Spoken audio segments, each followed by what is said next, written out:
Hi Jeanette, this is David with ArtisanRevere. I just wanted to say thank you very much for your order. My team and I really appreciate it. I'm also going to do a quick quality control inspection check for you. We do this for every single knife that goes out the door. Obviously we do a tremendous amount of quality assurance and quality control during the processing of each knife, but I like to put hands on every single knife that goes out the door as well. So I'm going to do that for you first, and then I'm going to go over our 9 steps to making sure that your knife stays in incredible condition for forever. So let's begin with the QC. First thing I like to do is just do a quick magazine check. So this is just to confirm that your blade is razor sharp, and you can see here it's cutting through this magazine paper like it's almost not even there. So that's super. And now let's just go through the rest of the check. So the first thing I'm going to do, or rather the second thing I'm going to do, is I'm going to check that these 4 pins are very flush with the handle, and they are. That's super. I'm going to confirm that there are no gaps between the epoxy of the rich light, that's the outer layer, the G10, which is the white layer, and the steel, the tang, and there aren't any. Very well done.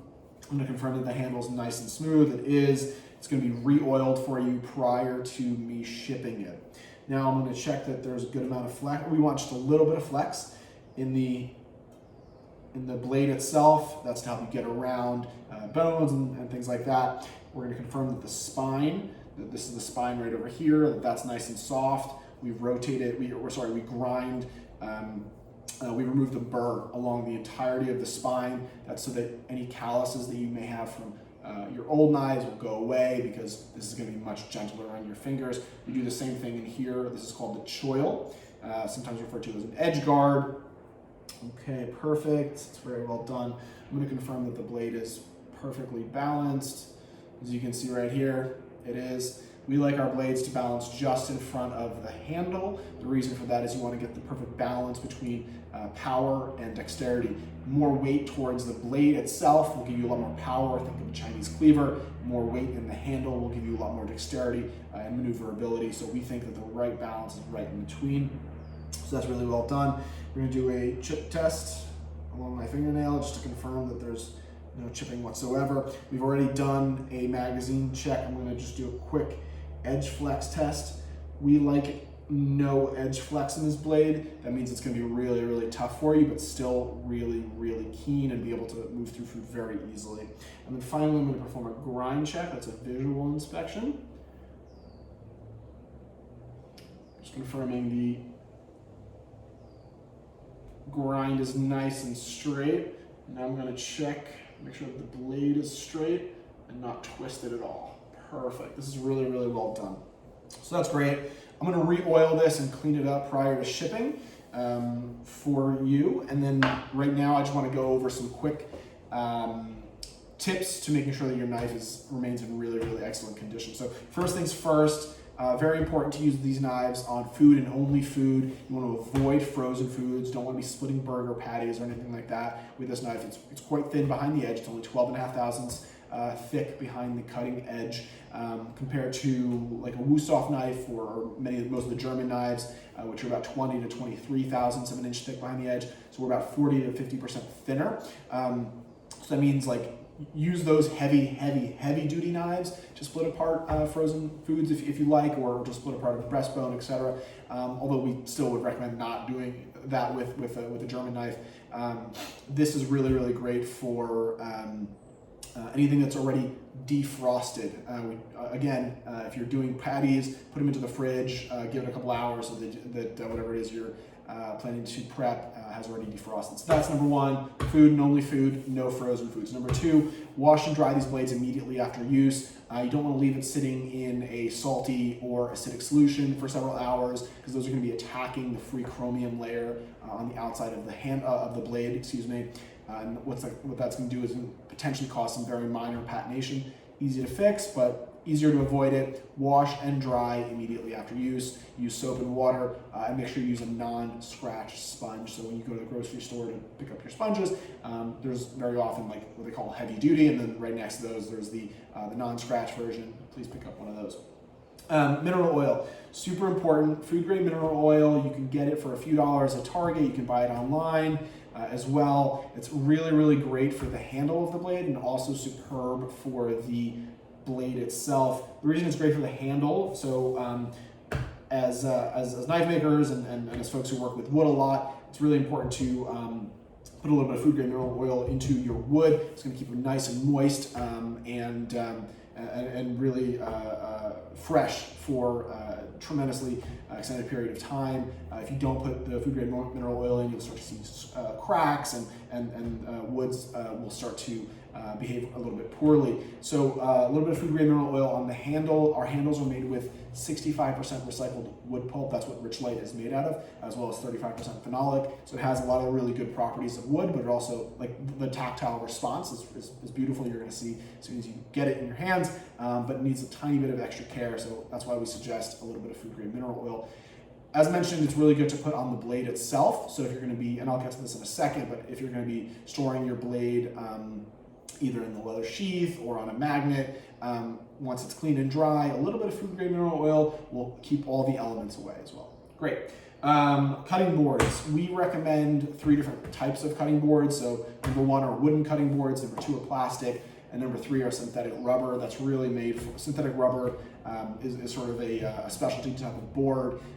My friends over at MTC Kitchen in New York make have a really good one from a company called Hasegawa. Problem with synthetic rubber boards is they'll scar up pretty easily, especially if you're a sort of typical Western style cook, meaning you're doing a lot of rock chopping. Hasegawa boards are really good for slicing.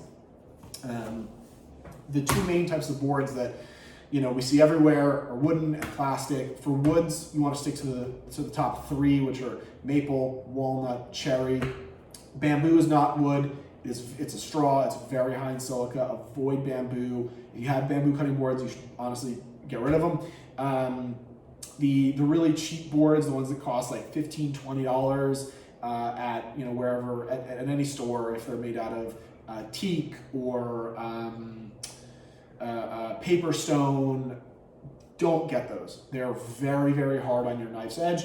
Stick to the 3 main woods. Those are, again, maple, cherry, and walnut. Those are fantastic for everything you're cooking, with the exception of animal proteins. If you're cooking animal proteins, you want to use plastic boards for a couple reasons. Animal proteins will actually, so you could potentially, in theory, have salmonella living in your wooden cutting board because you can't sanitize it properly by putting it through a dishwasher. However, you can sanitize plastic boards. That's why we recommend putting the plastic boards for animal proteins and then putting them into the dishwasher when you're done with them. So that's cutting boards. Number 5, bench scrapers. Okay, so there's really 2. You don't need to buy a bench scraper. This right here is a bench scraper. It costs $10 on Amazon. You don't need it. You can use a knife. We see a lot of professional cooks and home cooks as well cut, scrape, scoop, and then place. Instead of doing that, an option is to do your cutting. Move your food over with your hand into a corner, and if you've got proper mise en place going on, maybe you'll have a bowl here, and towards the end you can use the spine of the blade and place the food into the bowl if you want to avoid creating any extra edge damage. The other option, of course, is to get a bench scraper. It's super convenient, holds a lot more food than a blade will as well. That's the ideal way, but no issue at all using the spine of the blade. If you do want to use the cutting edge of the blade, that's fine. You're just going to wind up sharpening your blade just a little bit more. Okay, great. So that's a bench scraper. Number 6, never put your knives in the dishwasher. It's going to avoid any high-end knives warranty. There's a lot of reasons for this. Number 1, it's going to pull all the epoxy out of the handle. So our handles are held together by these 4 brass pins, but also there's epoxy between these pieces of what are called scale material. Moisture plus heat, melt epoxy. It's going to come out completely. Your handle is going to look really, really dull. It's also going to potentially, you have the potential to cause damage to your edge of the blade. That's if it hits up against, anything that's any steel, any glass, etc. So just really avoid the dishwasher at all costs with this knife and other high-end knives. Great. Number 7, storage. So let's pretend this is a magnet. So you're going to put if you're going to store your knife on a magnet, which is one of the 2 ways that we recommend, you put the knife spine first onto the magnet and then rotate it on. And then when you're done with it, you rotate it back and remove it this way. You never want to have edge contact. You only want to have spine and side contact, okay? So like this, perfect. And then the other way, which I personally store all of my knives this way. Most of my customers who are professional cooks store their knives in the sheath that they come in. Again, 100% okay to store your knife in leather sheath. We recommend it. The leather along the edge is very, very soft on the knife, so it's going to stay sharper much, much longer. However, again, as I mentioned previously, very important to wash and dry completely prior to storing, because leather retains moisture, and that moisture is going to be attacking the steel all the time. So again, wash, dry, make sure it's nice and clean and totally dry, and then you can store them in the leather sheath. I've had no issues with any of my knives, including a lot of carbon steel knives, i.e. non-stainless knives that I store in leather as well. It's just really important with carbon specifically to put a little bit of food grade mineral oil on it. Perfect. Honing, very important. This is taught in cooking schools, usually incorrectly. So what they show in most cooking schools is like this. I don't like this for several reasons. One, if somebody's walking in front of you, you have the potential to hit them. Number 2, very often you're sort of chopping into the hone. That's not optimal as well. If you're going to use this method, we prefer not, but make sure you place the knife gently right at the heel into the ceramic rod, and then move and try to maintain a consistent angle.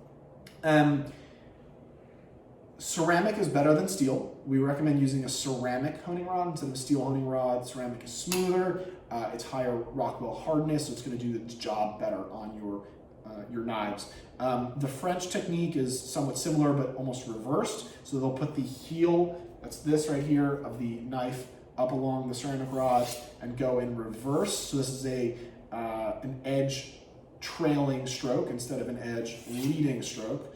So this way is okay. It's less dangerous. Again, very important to try to maintain a consistent angle. I would not recommend using this butcher's method right here for several reasons. It's hard to sort of maintain control very easily. Number 1, and number 2, you have the potential to hit up against the finger guard. That's what this right here. We don't recommend that way. The method that we prefer, that I use on my own knives, is I place the ceramic rod into something that's nice and steady. So in this case, I'm using this wooden cutting board. You can also put it into a towel. That's what a lot of professional cooks do. Put the heel of the blade put the heel of the blade into the ceramic honing rod, and then gently move it through as follows. Try to maintain a 15-degree angle all throughout. Not a 15-degree.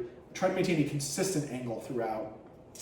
15 degrees, 20 degrees, whatever you're using is fine. It really doesn't make that much of a difference. You just want to be consistent with it, and ideally slightly in excess of the actual grind. So 20 degrees is probably fine. What I'm showing you right now is about 20 degrees. And try to maintain consistency. You want to do about 5 strokes per side. If you're a professional cook, you can do this prior to service or post-service, whichever one you prefer. Just remember to obviously clean it up after you're done. If you're a home cook, we recommend trying to stick to once a week, 5-10 times per side. Consistent pressure on both sides, consistent angle on both sides, and that'll do. Sharpening. Two really good methods to sharpen. So this is the Work Sharp. It's an electric tool. We think honestly, it is superb. In a pinch, this is what I use to sharpen up a knife. I'm going to cook at a friend's house or something along those lines. 30 seconds. And also it's fantastic for bringing all of your knives up to razor sharp sharpness. It's good for any knife. It has different angle guides. I love this tool. We have a special model that we developed with Work Sharp. It removes the honing rod and adds in all of the different angle guides from 15, 17, and 20 degrees. So I really like this tool. It's great for somebody who is not as experienced on whetstones. And then whetstones when I want to do something funky with my knives. So for instance, sometimes I want to create a micro bevel, which by the way, you can actually create on the sharpener, the work sharp sharpener as well. I'll use my whetstones. I am quite experienced in stones. I've taught at NYU, a class on stone sharpening. So this is something that takes a good amount of time to get really, really expert in. It's very, very doable if you're very hands-on. It's a great method. It's the sort of more traditional method for sharpening. Either way is great, but you want to be sharpening your knives. I would say ideally before they're no longer easily slicing through the tomato skin or a pepper skin. So once you start to feel like it's you're having to apply a little bit of pressure to get through softer skins, then is a good time to sharpen those knives. And remember, honing will extend the life of the blade dramatically, so use the honing rod frequently. If I could ask you for a tiny favor, our customers really respond very well to reviews. If you're enjoying your knife after a couple of weeks, we just humbly request that you add your feedback on our site. That would be incredibly helpful to us. And if you have any questions or comments, or if you need anything, please don't hesitate to reach out to me. You can reach me at david@ArtisanRevere.com. Again, that's david@ArtisanRevere.com. Thank you so much. I appreciate your business. Have a great day.